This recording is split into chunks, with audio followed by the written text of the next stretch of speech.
ಅಭಯವನ್ನ ಕೊಟ್ಟಿದ್ದೇನೆ. ಹೇಳಿಕೋ ಹೇಳಿಕೋ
ಮತ್ತೆ ಅಮ್ಮ ಬೇಡ ಹೇಳ್ತೀವಿ. ಅದಲ್ಲ ಅಮ್ಮ, ನಮ್ಗೆ ಕೆಲಸ ಬೇಡ ಅಂತ ಹೇಳಿದ್ದೆ.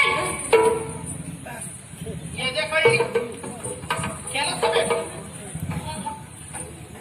ಉಳಿದವರು ಹೇಳ್ತಾರಂತೆ ಉದ್ಯೋಗ ಪುರುಷ ಲಕ್ಷಣ ಎನ್ನುವ ಹಾಗೆ. ಹೌದಾ? ಹಾಗಾದ್ರೆ ಗಂಡಸು ಹೌದವ ಕೆಲಸ ಮಾಡಿಕೊಂಡಿರ್ಬೇಕು. ನಮ್ಮ ರಾಜ್ಯ ಯಾವುದು? ಸ್ತ್ರೀ ರಾಜ್ಯ ಅಲ್ವಾ? ಹಾಗಾದ್ರೆ ಇಲ್ಲಿರುವವರು ಪ್ರತಿಯೊಬ್ಬರು ಕೆಲಸ ಮಾಡಬೇಕು. ಯಾರು ಸುಮ್ಮನಿರುವುದಕ್ಕೆ ಎನ್ನುವ ಕಾರಣಕ್ಕೋಸ್ಕರವಾಗಿ ನಿಮ್ಮ ನಿಮ್ಮ ಅರ್ಹತೆಗೆ ಸರಿಯಾಗಿ, ನಿಮ್ಮ ವಯೋಮಾನಕ್ಕೆ ಸರಿಯಾಗಿ ಅಲ್ಲ, ನಿಮಗೆ ಮನಸ್ಸಿದ್ದ ಹಾಗೆ ನಿಮಗೆ ಕೂಡುವ ಹಾಗೆ ಒಂದೊಂದು ಕೆಲಸ ಕೊಡ್ಲಿಲ್ವಾ? ಕಚ್ಚೇರಿ ಹಿಂದುಗಳ ಹಾಡುವುದಕ್ಕೂ ಈ ಸಲ ಹೆಣ್ಣು ಹೆಕ್ಕತ್ರೇ ಇಲ್ಲ. ಹೌದಮ್ಮ, ಅದೇ ಅದಕ್ಕೊಂದು ವ್ಯವಸ್ಥೆ ತೊಂದ್ರೆ ಇಲ್ಲ ನಿಮ್ಮ ಆಳ್ವಿಕೆಯಲ್ಲಿ.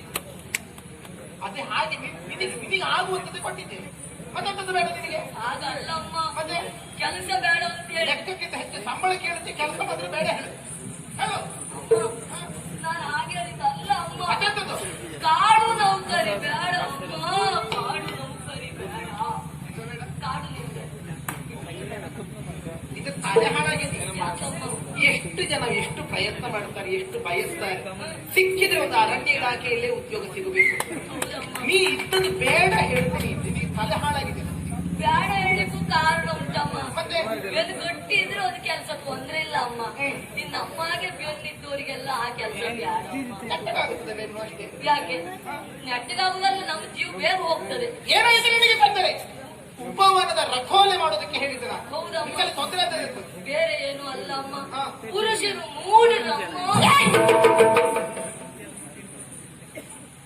ಜಾಗ್ರತೆ ಆ ಮಾತುಗಳನ್ನಾಡಿದೆ. ಪುರುಷ ಸಮಾಜವನ್ನು ಯಾವ ಕಾಲಕ್ಕೂ ದೂರ ಕೂಡ. ಒಬ್ಬನೋ ಇಬ್ಬನೋ ಕೆಟ್ಟವರಿರುತ್ತಾರೆ ಎನ್ನುವ ಕಾರಣಕ್ಕೋಸ್ಕರವಾಗಿ ಇದ್ದ ಪುರುಷರೆಲ್ಲರೂ ಕೆಟ್ಟವರಲ್ಲ, ಮೂಢರಲ್ಲ.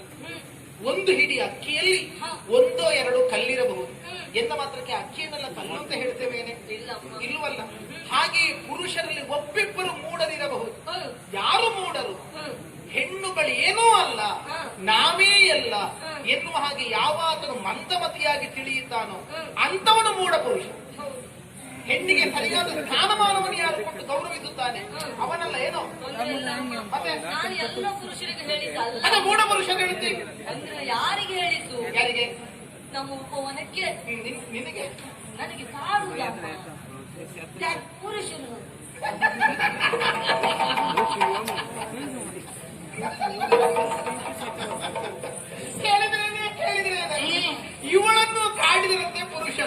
ಅದು ಪುರುಷರಲ್ಲ, ಹುಡುಗರು. ಹುಡುಗರು ಹುಡುಗರು ಅಮ್ಮ. ನಿನ್ನ ವಯಸ್ಸಿನವರಾದ್ರೆ ಪ್ರಶ್ನೆ ಬೇರೆ. ನನ್ನ ವಯಸ್ಸಿನವರಲ್ಲ, ನಿನ್ನ ವಯಸ್ಸಿನವರಲ್ಲ. ನನ್ನ ವಯಸ್ಸಿನವರಲ್ಲ. ಹಾಗಾದ್ರೆ ಬರೀ ಸಣ್ಣ ಹುಡುಗರೇ. ಸಣ್ಣ ಹುಡುಗರು ಅಲ್ಲ. ಏನೋ ಒಂದು ತಮಾಷೆ, ತುಟ್ಟದನ, ಸಣ್ಣವರು, ಸಣ್ಣವರಲ್ಲ. ಮುದುಕರಲ್ಲ. ಮುದುಕರು ಅಲ್ಲ, ಸಣ್ಣ ಹುಡುಗರು ಅಲ್ಲ. ಸಣ್ಣವರು ಅಲ್ಲ. ಮತ್ತೆ ಪ್ರಾಯಕ್ಕೆ ಬಂದ ಹುಡುಗರು ಅಲ್ಲ. ತರುಣರು. ಹೌದು, ನಿನ್ನನ್ನು ಕಾಡಿ ನನ್ನನ್ನ ಕಾಡುದಮ್ಮ. ನಿನಗೆ ಎಣಿಸುವಾಗ ನಿನಗೆ ಕಂಠಲ ಮೇಲೆ ಮೇಲೆ ಹೋಗುದೇನು? ಎಣಿಸುವಾಗ ಅಪ್ಪಪ್ಪ ಅಪ್ಪಪ್ಪ ಆಹಾ. ಅಂದ್ರೆ ಅವ್ರು ಕಾಡಿದ್ರಲ್ಲ ಅಂತ ಅಮ್ಮ. ಹೌದಾ? ಹೌದಮ್ಮ. ಏನ್ ಮಾಡಿದ್ರು? ಎಲ್ಲಿ ಬಂದ್ರು? ಬೇರೆ ಎಲ್ಲಿಗೂ ಅಲ್ಲಮ್ಮ, ನಿಮ್ಮ ಅಪ್ಪನನ್ನ ಶಿರ್ಸಿಯಲ್ಲಿ ಹೊತ್ಕೊಂಡು ನಾನು ಹರಕೆ ಇತ್ತಲ್ಲ. ನನ್ನ ಅಪ್ಪನ ನೋಡಿದ್ಯಾ? ಹ? ಅಪ್ಪಣೆಯನ್ನು ಶಿರಸಾವಹಿಸಿ. ಹೌದು, ಇದು ದೊಡ್ಡ ಶಬ್ದ ಇರ್ತದಕ್ಕೆ. ನಿಮ್ಮ ಮಾತಿನಂತೆ ನಿಮ್ಮ ಅತ್ತಿನಂತೆ ನಮ್ಮ ಹತ್ತಿರ ಸಿಗ್ಲಿಕ್ಕಿಲ್ಲ. ಸಾಕ್ಷಾತ್. ಮಾತಿನಂತೆ ಉಪವನದ ರಕ್ಷಣೆಯಲ್ಲಿ ನಾನಿದ್ದವಳಮ್ಮ. ಇದ್ದಕ್ಕಿದ್ದ ಹಾಗೆ ಇಬ್ಬರು ಹುಡುಗರು ಅಲ್ಲಿವರೆಗಾಗಿ ಬಂದ್ರಮ್ಮ. ಇಬ್ಬರು ಹುಡುಗರು. ಹೌದು, ಬಂದವರನ್ನ ಚಾರಿಸ್ಬೇಕಾ ಬೇಡವಾ? ಅದೇ ಮಾಡಬೇಕು, ವಿಚಾರಿಸ್ಬೇಕು. ವಿಚಾರಿಸಬೇಕು. ಹೌದಮ್ಮ. ಅದಕ್ಕೆ ಇದು ಅಕ್ಷರ ನುಂಗುದೇಕೆ? ಹೊಟ್ಟೆಗೆ ತಿನ್ಲಿಲ್ವಾ? ಹಾಗೆ ಅಮ್ಮ. ಬೇಗ ಮುಗಿಸುವ. ಹೌದು, ವಿಷಯ ಹೇಳ್ಬೇಕಲ್ಲ. ಹೌದಮ್ಮ, ಬಂದವರನ್ನು ತಡಿಬೇಕಾ ಬೇಡವಾ? ನೋಡಿ ಏನ್ ಮಾಡ್ತೀವಿ ನೋಡ್ಬೇಕು. ಹೌದೌದು, ನಾನ್ ಬಿಡುದಿಲ್ಲ. ಅಲ್ಲಿ ತಡ್ದೆ ಅಮ್ಮ. ತಡೆದು ಅವರನ್ನು ವಿಚಾರಿಸಿದೆ. ಯಾಕೆ ಬಂದ್ರಿ, ಏನ್ ಬಂದ್ರಿ ಎಲ್ಲ ಕೇಳಿದೆ ಅಮ್ಮ. ಅಪ್ಪ ಹಾಗೆ ಹೌದಮ್ಮ, ನಾ ಸುಮ್ಮನೆ ಇರ್ಲಿಕ್ಕಿಲ್ಲ. ಅವರಿಗೂ ನನಗೂ ಮಾತಿಗೆ ಮಾತು ಬೆಳೀತಮ್ಮ. ಮಾತಿಗೆ ಮಾತು, ಮಾತಿಗೆ ಮಾತು, ಮಾತು ಬಿಗುವಾಯ್ತಮ್ಮ. ನೀ ಬಿಟ್ಟುಕೊಳ್ಳಿಕ್ಕೆ ಬಿಸಿ ಆಯ್ತು. ಎಂತೆಂತವ್ರ ಹತ್ರ ಎಲ್ಲ ಮಾತಾಡ್ತವಳು ನನಗೆ ಅದು ಲೆಕ್ಕವಲ್ಲ. ಇಲ್ಲಪ್ಪ, ಬರೀ ಕಲ್ಲು ಕಂಬ ಇದ್ರೆ ನೀ ಮಾತಾಡ್ತೀನಿ. ನಾನು ಮಾತಾಡ್ತೆ. ಬಿಸಿ ಆಯ್ತು. ಗೊತ್ತಾಯ್ತು, ನಾನು ಹೇಳಿದ್ದು. ಅಂದ್ರೆ ನಾವು ಒಬ್ಬರೇ ಇದ್ರು ಮಾತಾಡ್ತಾ ಹಾಗಲ್ಲ, ಅಂತ ಕಾಠಿಣ್ಯವನ್ನಾದ್ರೂ ನೀ ಮಾತಾಡಿಸ್ತೀನಿ. ಮಾತಾಡಿಸ್ತೇನೆ. ಬಿಗುವಾಯ್ತಮ್ಮ. ಬಿಗುವಾಯ್ತು. ಏರ್ತು, ನನಗೆ ಏರ್ತು. ಏರಿ ಏರಿ ಏರಿ ಬಿಸಿ ಆಯ್ತು. ಏರ್ಲಿಕ್ಕೆ ಇಳಿದದ್ದು ಯಾವಾಗ ಅಂತ ಬೇಕಂತ ಏರ್ಕೊಂಡೇ ಇರುದಾ? ಅದು ಬುದ್ಧಿ ಸಿಕ್ಕಿದಾಗ ಒಂದು ಛಾಪು. ಹಾಗೆ ಹಾಗೆ ಬಿಸಿ ಆಯ್ತು. ನೀವು ಉಳಿದವರ ಹಾಗ ಉಳಿದವಳು ಹಾಗಲ್ಲ. ಬಿಸಿ ಆಯ್ತು, ಬಿಸಿ ಆಯ್ತು, ತಣ್ಣಗಾಯ್ತು. ಅದೇ ಮಾತಾಡಿದ್ದೋಯ್ತು. ಹಾಗೆ ಮಾತಿನ ಬಿಸಿಯೇ ಹೆಚ್ಚಾಗಿ ನಿಂತಿತ್ತು. ಅವ್ರ ಹತ್ರ ಎಲ್ಲ ಎಂತ ಮಾತಾಡುದಮ್ಮ. ಹಾಗೆ ಮಾತಾಡಿದ ಮೇಲಾದ್ರೂ ಗೊತ್ತಾಯ್ತು. ನನಗೆ ಗೊತ್ತಾಯ್ತಲ್ಲ. ಹಾಗೆ ಈ ಪೊಂಕೇನು ಮಾತೆಲ್ಲ ಮುಗಿಸಿಬಿಟ್ಟದು. ಮತ್ತೆ ಅಂತದಿಲ್ಲ. ಅವನ ಮಾತು ಅರ್ಥ ಆಗುದಿಲ್ಲ, ನಿಮ್ಮ ಮಾತು ನಂಗೆ ಅರ್ಥ ಆಗುದಿಲ್ಲ. ಮಾತಾಡಿದ ಮೇಲಾದ್ರೂ ಗೊತ್ತಾಯ್ತಲ್ಲ. ಗೊತ್ತಾಯ್ತು, ಗೊತ್ತಾಯ್ತಮ್ಮ. ಮಾತೆಲ್ಲ ನಿಂತೋಯ್ತಮ್ಮ. ಅಲ್ಲಿಗೆ ಪೆಟ್ಟಿಗೆ ಬಂತು. ಪೆಟ್ಟಿಗೆ ಪೆಟ್ಟಿಗೆ ಬಂದ್ರೆ ತೊಂದ್ರೆ ಇಲ್ಲ. ಪೆಟ್ಟಿಗೆಗೆಲ್ಲ ಜನ ಇದ್ದಾರ. ಪೆಟ್ಟಿಗೆ ಪೆಟ್ಟು ಪೆಟ್ಟು ಪೆಟ್ಟು ಹೊಡೆದಾಟ. ಹೊಡೆದಾಟ ಹೊಡೆದಾಟ ಎಲ್ಲ ನಮ್ಗೆ ಲೆಕ್ಕವ ಅಮ್ಮ. ಅದೆಲ್ಲ ಲೆಕ್ಕವೇ ಅಲ್ಲ. ಪೆಟ್ಟನ್ನು ಕೈ ಎಷ್ಟು ಕೇಳೋಣ. ಯಾವ ಹೊಡೆದಾಟ? ನಿನಗೆ ಪೆಟ್ಟು ಹೊಡೆಯುವುದು ಯಾವ ಲೆಕ್ಕವೂ ಅಲ್ಲ. ಯಾಕೆ? ಯಾಕೆ? ನೀರು ಕಾಡಿನ ಪ್ರದೇಶ. ಮತ್ತೆ ಸಾಯಂಕಾಲದ ಹೊತ್ತಿಗಾಗುವಾಗ ಹಾರಾಡ್ತಾ ಬರುವಂತ ಗಾನಗಂಧರ್ವರನ್ನು ಹೊಡೆದಿದೆ. ನಿನಗೆ ಪೆಟ್ಟು ಲೆಕ್ಕವ? ನನಗೆ ನಾನು ಹೊಡೆಸ್ಕೊಂಡದ್ದು ಲೆಕ್ಕ ಇಲ್ಲ. ಮತ್ತೆ ಅದು ತಾಗ್ತದೆ ಅಮ್ಮ.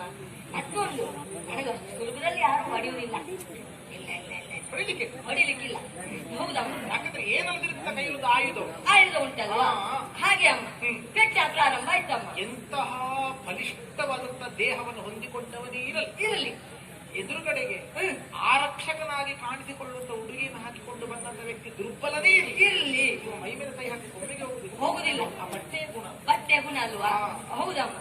ನನಗೂ ಅವರಿಗೂ ಪೆಟ್ಟಿಗೆ ಪ್ರಾರಂಭ ಆಯ್ತು. ನೀನು ನಾನು ಅಮ್ಮ ಬಂದವರ ಹತ್ರ ಬಿಡ್ಲಿಕ್ಕಿಲ್ಲ. ನೀನು ನಿಮ್ಮನ್ನೇ ತಿಂದು ಬದುಕಿದವಳು ನಾನು ಬಿಡ್ತೇನೆ.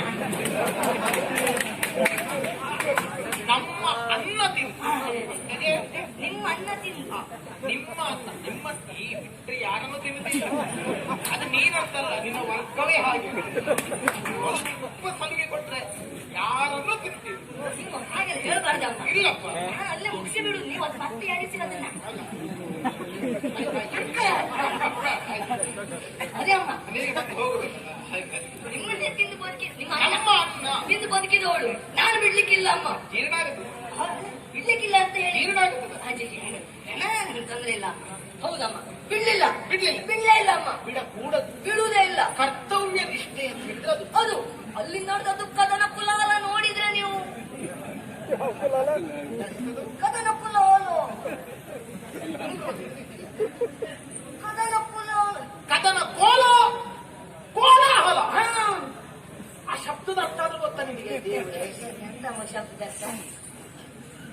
ಇರ್ಲಿ ನಡೀತಲ್ಲ ಅಲ್ಲಿ.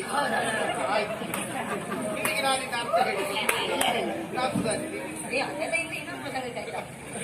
ಹೌದಮ್ಮ, ಸಿಗುತ್ತೆ ಅಲ್ಲ ನೀನು. ವಯಸ್ಕರ ಯುದ್ಧ ಆಯ್ತಮ್ಮ. ನೀ ಬರುತ್ತಾ ನಾವು ಬರುದು ಹೇಗೆ?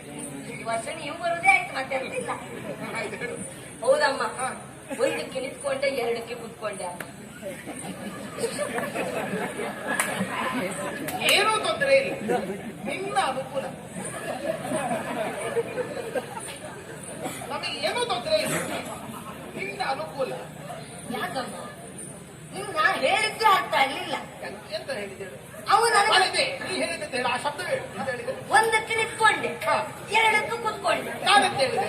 ನೀನೇ ಅನುಕೂಲ ಅಂದ್ರೆ ನಾನು ಮಾಡಿದ್ದು ಅದೇ.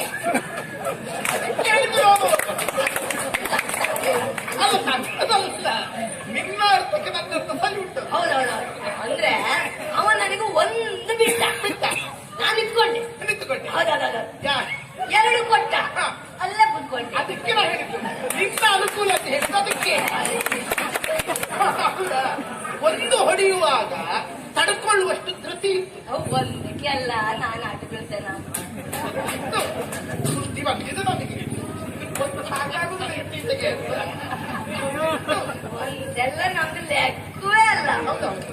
ಹಾಗಾಗಿ ಎರಡು ಪೆಟ್ಟು ಹೊಡೆದಾಗ ಅನುಕೂಲ ತಪ್ಪಿತು, ಕುಳಿತುಕೊಂಡು. ಹೌದಮ್ಮ, ಕುಳಿತದ್ದಲ್ಲ, ಮಲಗಲಿಲ್ಲ. ಇದೆಲ್ಲ ಇಲ್ಲಮ್ಮ, ಅಷ್ಟೆಲ್ಲ ಹೊಡಿಲಿಲ್ಲ. ಹೌದಮ್ಮ, ಮುಂದೆ ನೋಡು. ಹೌದಮ್ಮ, ಒಂದೊಂದು ಪೆಟ್ಟು ಅಂತ ಹೇಳಿದ್ರೆ ನೀ ಹೊಡೆದದ್ದು. ನಾನು ಹೊಡೆದಿದ್ದೆ ಮಾತ್ರ. ನೀನು ಹೊಡೆದೆ, ನಾನು ಹೊಡೆದಿದ್ದೆ. ಅವರು ಹೊಡೆದು, ಅವರು ಹೊಡೆದ್ರು, ನೀನು ಹೊಡೆದೆ, ನಾನು ಹೊಡೆದೆ. ಅವರು ಹೊಡೆದ್ರು, ಅವರು ಇಬ್ರು ಹೊಡೆದ್ರು, ನಾನು ಒಬ್ಳು ಹೊಡೆದೆ. ಎಂತ ಅವರು ಹೊಡೆದದ್ದು ಎಷ್ಟು, ನೀನು ಹೊಡೆದ ಎಷ್ಟು? ಒಬ್ರು ಹೊಡೆದದ್ದು ಪೆಟ್ಟಮ್ಮ, ನಾನು ಹೊಡೆದದ್ದು ಬೊಬ್ಬೆ. ಎಂತದ್ದೇ ಅದು, ಕಣ್ಣಲ್ಲಂತದ್ದೇ ಅದು, ಕಣ್ಣಲ್ಲಂತದ್ದೇ ಅದು. ಕಣ್ಣಲ್ಲಿ ಅಮ್ಮ. ಸುಣ್ಣ ಮೂಗಿಗೆ ಸುಣ್ಣ ಮೂಗಿಗೆ ಬರೆದರು ಬಣ್ಣವ ಬಾಗೆ, ಬರೆದರು ಬಣ್ಣವ ಬಾಗೆ. ಸಣ್ಣ ಹುಡುಗರ ಎಣ್ಣದು ಕಟ್ಟಳ ತಣ್ಣಿಸುವ ತ್ಯಾಗೆ, ಸಣ್ಣ ಹುಡುಗರ ಬಣ್ಣದು ಕಟ್ಟಳ ಬಣ್ಣಿಸುವ ತ್ಯಾಗೆ. ಸಣ್ಣ ಹುಡುಗರ ಬಣ್ಣದು ಕಟ್ಟಳ ಬಣ್ಣಿಸುವ ತ್ಯಾಗೆ. ಸಣ್ಣ ಹುಡುಗರ ಎಣ್ಣದು ಕಟ್ಟಳ ಬಣ್ಣಿಸುವ ತ್ಯಾಗೆ.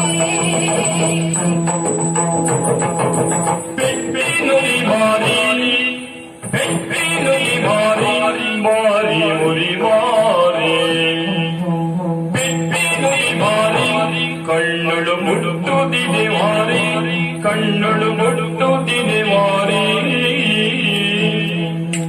ಕಟ್ಟಿ ಕುಟ್ಟಿ ಮೈ ಮೈ ನಮ್ಮ ಹೊಟ್ಟಿ ನೊಯ್ ಮಾರಿ, ಕಟ್ಟಿ ಕುಟ್ಟಿ ಮೆಟ್ಟಿ ಕಟ್ಟಿ ಕುಟ್ಟಿ ಮೆಟ್ಟಿ ನಮ್ಮ ಅಟ್ಟಿದರು ಸಾರಿ.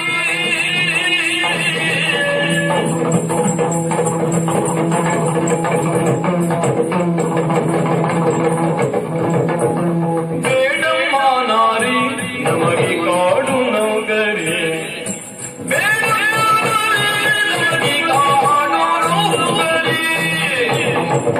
ಅಮ್ಮ, ನನ್ನ ಮೂಗನ್ನ ನೋಡಿದ್ರ ಅಮ್ಮ ನೀವು?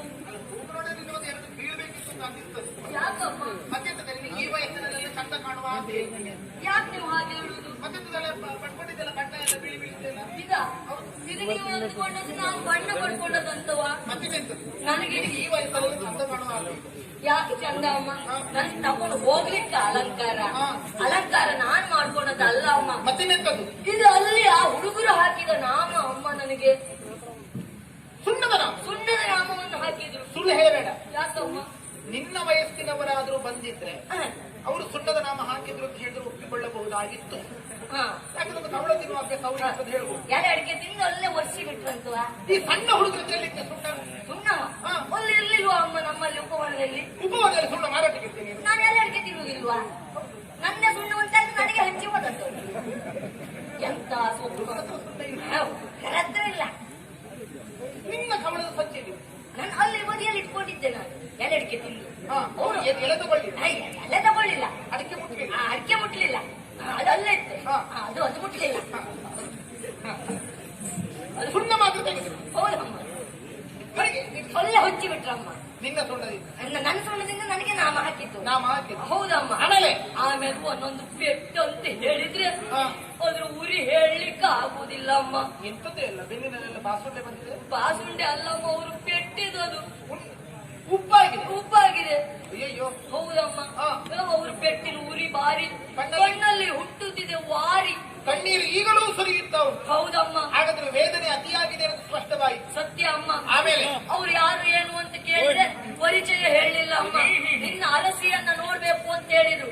ಹಾಗೆಲ್ಲ ಬಿಡ್ಲಿಕ್ಕೆ ಆಗುದಿಲ್ಲ ಅಂತ ಹೇಳಿ ಬರೆದಿಟ್ಟದನ್ನು ತೋರಿಸಬೇಕಿತ್ತು. ತೋರಿಸಿದೆ ಅಮ್ಮ. ಹೇಳಿಲ್ವಾ? ಯಾವ್ದನ್ನ ಹೇಳಿದ್ರು ಅವ್ರು ಕೇಳುವ ಪರಿಸ್ಥಿತಿಯಲ್ಲಿ ಇಲ್ಲ. ನಿನ್ನ ಅರಸಿ ಯಾರೇ ಇರ್ಲಿ ನಾವು ನೋಡಿಕೊಳ್ತೇವೆ, ನೀನ್ ಇಲ್ಲಿಂದ ಹೋಗಿ ಹೇಳು ಅಂತ ಹೇಳಿದ್ರು.